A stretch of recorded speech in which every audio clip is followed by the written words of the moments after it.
He says he must have asked hundreds of YouTubers and none of them even reply never, not once. Today, we dive into the YouTube comment section. Let's see what you got. Well, Oddshot60, challenge accepted. My YouTube channel is by no means a large one, but that does not mean that I'm a stranger to the oftentimes random and kind of all over the place YouTube comment section that occurs sometimes on the videos. And most of the time the comments they're polite, they're friendly, they're fun to read. Sometimes, not very often, they are just downright nasty. Sometimes they're completely out in left field. They have nothing to do with the video or the topic being addressed. But one thing that will occasionally pop up, especially because I do guitar instruction, guitar lessons, I break down songs, stuff like that, is people request specific licks or specific songs that they want me to teach. Now, I can't think of a single time that I've ever actually taken one of these comments and then proceeded to break down the lick or address it. And there's a few reasons for that. Unfortunately, as a YouTube content creator, which I still think is a very strange thing to call yourself, we are kind of, we're beholden to this algorithm. So when I'm thinking about making a video, part of that process means I need to make a video that I think will be engaging with a large audience so that then it will be shown to viewers on YouTube. And the follow-up to that then is, if you're teaching super obscure licks that no one has kind of ever heard before, that no one's really interested in learning, that video is probably not going to do well on YouTube. Now, the reason people aren't requesting popular licks is because those have already been taught before. If people are trying to learn the intro to Folsom Prison Blues, for example, you can probably find 100 different YouTube videos that are all super well designed and very instructional, that break down how to play those intros or how to play the solos on these songs. So I think because of that, the requests I a lot of times receive are for more obscure songs. A lot of times it's for songs that I've never even heard of, which was the case on this very specific request. Now, keep in mind, like I said, I've never really followed through with any of these comment requests, but something about this comment was different. For a quick backstory, I recently did a lesson on the song Working Man Blues by Merle Haggard, and I addressed kind of some parts that James Burton played. Now, if you're not familiar with James Burton, he's an incredible guitarist. He's actually still alive, but he was a big session guy back in the 60s when this stuff was being put out. He was one of Elvis's main guitar players for a number of years, and he played on a lot of these early sessions with Merle Haggard. So kind of an industry legend in the country guitar scene. A lot of the stuff that the players today are known for can be credited back to James Burton. So this comment stuck out to me because he's requesting a James Burton lick on a song that I've never heard of. As you can see here, he says, "I wonder if you can take a shot at James Burton's lick on Someday Soon, Judy Collins, 1969. Search for that exactly on YouTube. And then he goes on, "Now be careful not to get mixed up with any of the steel parts done by Buddy Emmons. Yeah, I know it's not exactly country and western, but if Burton and Emmons ain't country, and you know the rest." I love that. So he goes on to talk about how he's searched all over YouTube. He's never even heard anyone else play it except a piano player, which I ended up finding that video as well. He's never seen a YouTube person teaching it. Never. Not since the beginning of YouTube. And he just can't figure it out. As I'm turning 75, I'm going to think that there ain't nobody that can even play this lick, let alone figure it out to teach it. Let's see what you got. Challenge accepted. I, like a dumbass, listened to the first 20-30 seconds of the song and then responded to his comment asking if it was the lick that he plays in the intro, which if I had taken the time to listen to the whole song, you realize pretty quickly that intro signature lick that he did is then repeated throughout the song. So it became pretty apparent that that was the lick that this gentleman was requesting, which I fessed up. I listened to the whole thing, pretty obsessed. I want to stay tuned, I'll see what I can do. And he replied to that, and I love this. He kind of specifies the lick, but then he kind of gives some more backstory. I graduated high school the year that one came out, and he's been trying to figure that out ever since. So let that sink in. He says he must have asked hundreds of YouTubers, and none of them even reply, never, not once. All right, well, we're gonna teach you that today. So I figured today, not only are we gonna break this lick down, we're gonna listen to it, learn it, and briefly teach it here, but I'm gonna kind of show you my approach for learning stuff like this when I hear something for the first time. If it's something that I wanna learn and I can't find a YouTube lesson for it or tabs for it, there's some tricks that we got up our sleeves that we can do to kind of learn this stuff. Let's take a listen to this. Let's grab a guitar and let's learn this specific lick. So let's give this intro a listen. I know we're focusing on the regular guitar part, but man, pay attention to Buddy Emmons' part too. It's very good.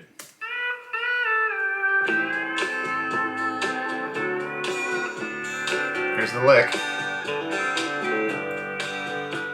So James Burton repeats that lick multiple points throughout the song. So here's the end of the first chorus.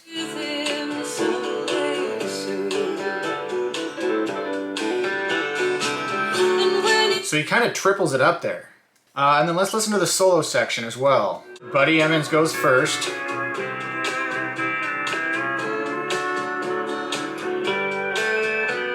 Then they're kind of going together.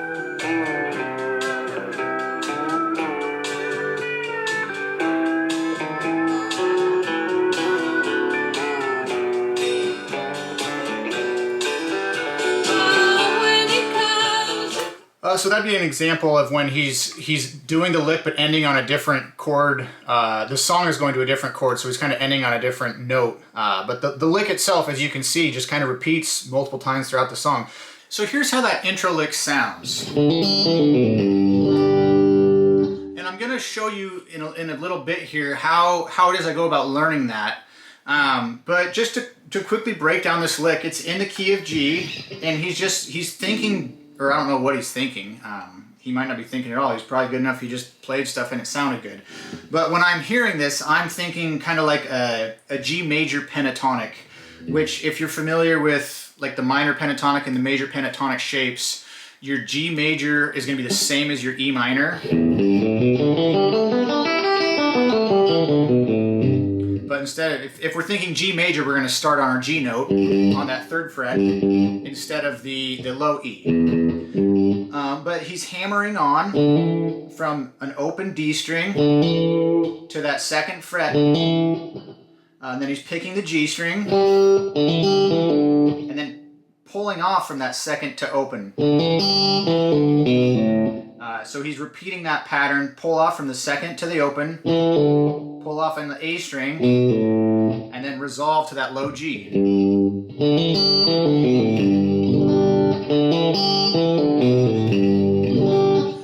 Now I'm not going to include tabs in this video because the whole point of this video is to kind of show you guys ways that you can start to figure this stuff out on your own. So I'll be playing it slowly. You can see where my fingers are, but part of this from a teacher perspective is trying to get students kind of in that mindset of I can actually figure some of this stuff out on my own. So once again, just slowly that lick, it just notes it's all out of your G major pentatonic. 0, 2, open G string, and then just that simple pull off.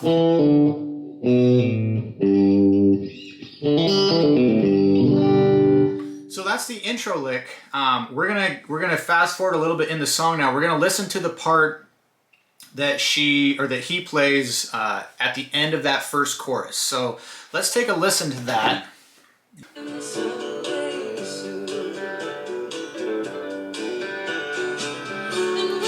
So that part, as you listen to it, has a little bit more going on. It's not quite as easy to figure out. So I'm going to show you now my trick for this.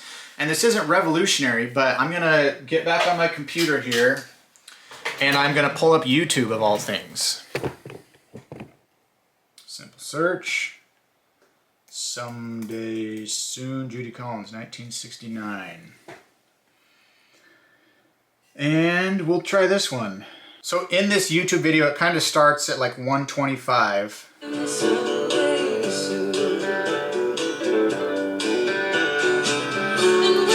So it's cool. It's 3 repetitions of it, but each one's a little bit different as you listen to that. So, like I said, it's happening quickly enough in the song that maybe it's a little tough for me to just hear it once and be able to know exactly what he's doing there. So if you look at the settings tab here on YouTube, there's an option for playback speed. So this is a trick I use all the time. You can either use this slider here to select a custom speed, or for this case, let's slow it down to 50%, and I'm going to go, where was it, 124 we said? I'm going to listen to this at 50%, and I'm going to grab my guitar again and just try to slowly play along to each note I hear. So as I'm listening to this first pass at half speed, you notice it starts a little bit differently than he did on the intro version.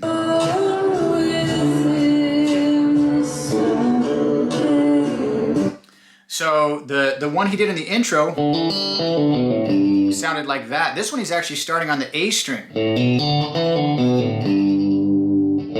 So he's doing that hammer-on off of the A string.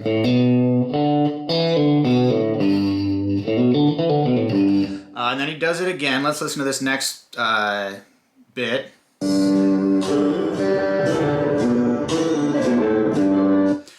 So this one's funky too.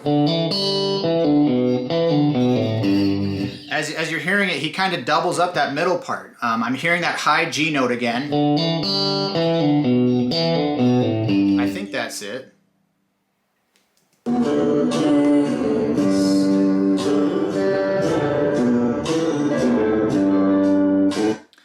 And then he goes through and does it actually a third time too. So far for this kind of brief bit after the chorus, we have that, and then let's keep listening.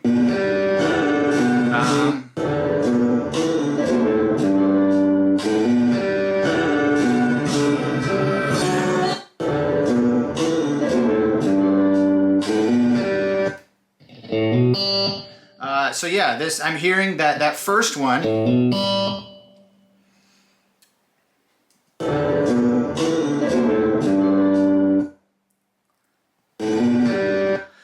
So those first notes that I'm hearing as he starts that third one, I'm hearing that open A, and then that high G again. So he's doing this third pass of this even differently than the first two. So let's...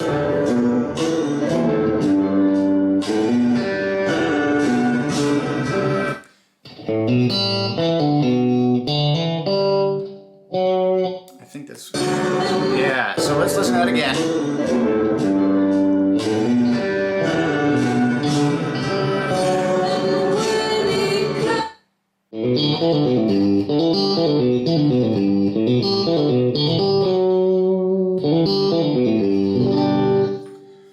So keep in mind, as I'm doing this, like I said, I've done hundreds and hundreds of these.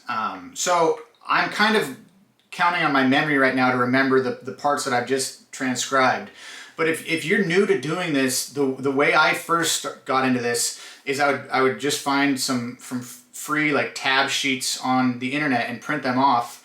And then as I was going through, I would write it out one note at a time. Okay, he's hammering on from 0 to 2 on the D string. Then he's playing that G string. That's a 0 on the G string, right? And then that way you have a kind of a written record. So when you come back and visit it, maybe you're further into your transcription, you've now forgotten what the first few notes are. You have those written down. So I would caution against trying to do this all from memory. Like I said, I've done a decent amount of this at this point. So it like any skill, right? It starts to get easier and you start to get better at it. But I guess my hope for this would just be don't think this is something that's out of reach. I remember the first time I transcribed a full guitar solo, I couldn't find any instruction for it anywhere. And it was pretty technical guitar solo. And it took me probably 3-4 hours. Like I sat down in the morning and I just cranked it out, and I was writing down the tabs, and I got done with it, and I was just like, holy crap, I can't believe I just did that. Like I felt like I just unlocked a whole new superpower on the guitar. Like I had genuinely thought to do something that was out of the scope of what I was capable of. And the beauty about this ability to slow these songs down, like even to 25% speed sometimes, and really just listen. Okay, what note is that? Is that this note? No, it's this. Oh, it's that one, right? You just do that. You do it one note at a time, write it down. The next note, write it down. And then all of a sudden you have tabs for the entire thing. So that little bit he does there at the end of that first chorus is an excellent example of when a time like this would be useful. Because he's not just repeating that intro lick, he's changing it up.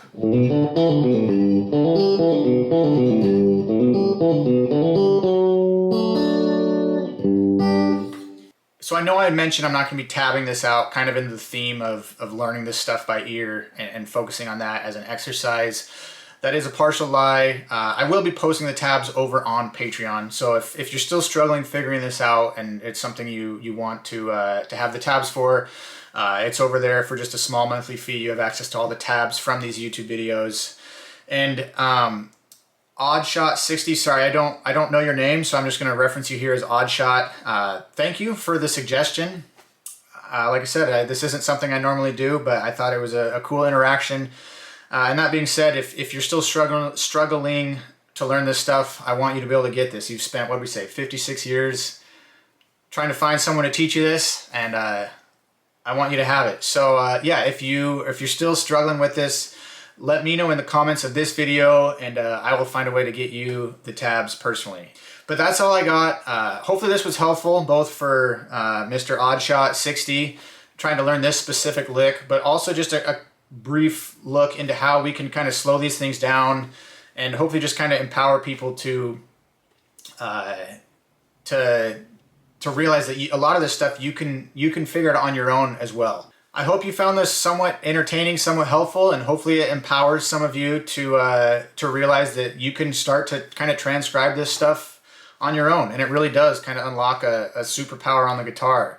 And the beauty of it is then you don't have to go pay people like me on Patreon to tab stuff out. You can figure it out all for free in the comfort of your own homes. Okay, I think that is it. Yeah, I feel good about this. I'm glad we had this interaction. I'm glad we could get this lick out there for the world to learn. Oddshot60, thank you. And cheers, happy picking, keep on picking. Even at 75, it's never too late to keep learning. That's good motivation for all of us, I think. All right, yeah, cheers. We'll see you all in the next one.